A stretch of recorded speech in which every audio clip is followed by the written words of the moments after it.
Hello everyone, welcome back to my YouTube channel. বহুত দিনৰ মূৰত আজি লং ভিডিঅ' এটা বনাম বুলি আহিছোঁ। বাকি আজি আপোনালোকক পিছে নতুন ৰেচিপি এটা বনাম। ৰেচিপিটো যেহেতু ফিছৰ ওপৰত হ'ব, মানে ইফালে চিলি ফিছ বনাম আৰু ইফালে ফিছ কাৰী বনাম আৰু কেনেকৈ বনাম আপোনালোকক দেখুৱাম বলো। ইফালে মাছৰ কাৰণে মই পিঁয়াজ সৰু সৰুকৈ কাটি ল'লোঁ। ইফালে কেপচিকাম, আদা নহৰু আৰু কেপচিকামকেইটা দীঘল দীঘলকৈ থৈ দিছোঁ। লাগিলে এইফালে কাটি ল'ম। এয়া এতিয়া পুৰা ধুনীয়াকৈ মই গ্ৰাইণ্ড কৰি ল'ম।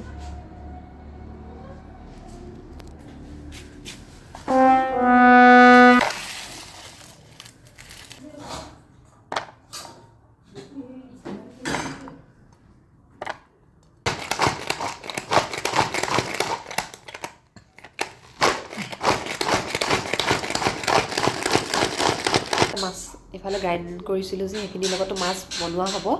আৰু ইফালে এয়া বিনছ, কেপচিকাম আৰু পিঁয়াজ কাটি লৈছোঁ। এইখিনি ধুনীয়াকৈ চিলি ফিছ বনাম।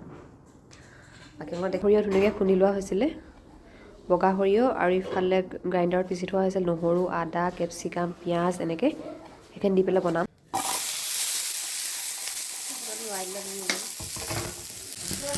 এই চিলি ফিছৰ কাৰণে ধুনীয়াকৈ এইফালে বিনছ, পিঁয়াজ আৰু কেপচিকাম পিঁয়াজ দি পেলাই ধুনীয়াকৈ প্ৰথমে ভাজি লৈছোঁ। এতিয়া তাৰ ওপৰত অকণমান চিলি চচ এড কৰি দিছোঁ।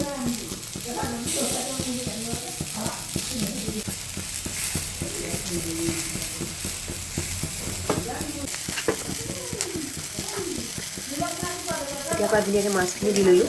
মাছখিনি দি পেলাই ধুনীয়াকৈ অকণমান ফ্ৰাই কৰি ল'ম। তাৰ ওপৰত এতিয়া কৰ্ণফ্লাৱাৰ অকণমান মিক্স কৰি দি দিম। প্ৰথমতে বগা সৰিয়হ তেলত দি ল'ম।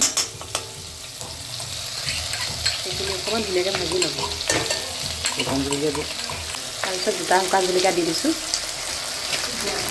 অকণমান গোটা জিৰা কেইটামান,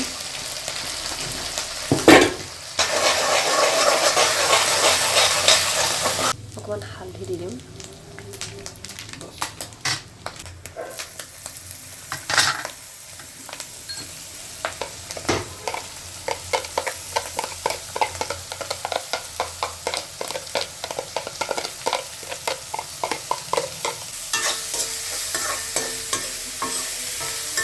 এই মাছ ফ্ৰাই কৰা মাছকেইটা ধুনীয়াকৈ দি অলপ সময় ধুনীয়াকৈ উতলাই ল'ম।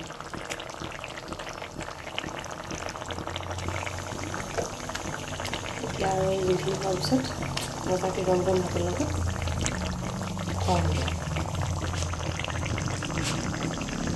দেখো না অকণমান টেঙা চেপি দিছোঁ ওপৰত।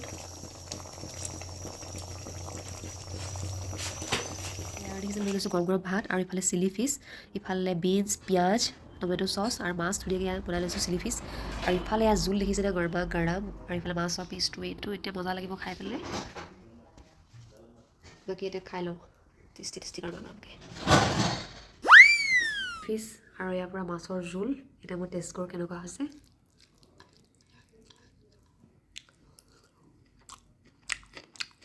চিলি ফিছটো খাই আছোঁ। মজা হৈছে। খাই লওঁ এতিয়া। Bye bye.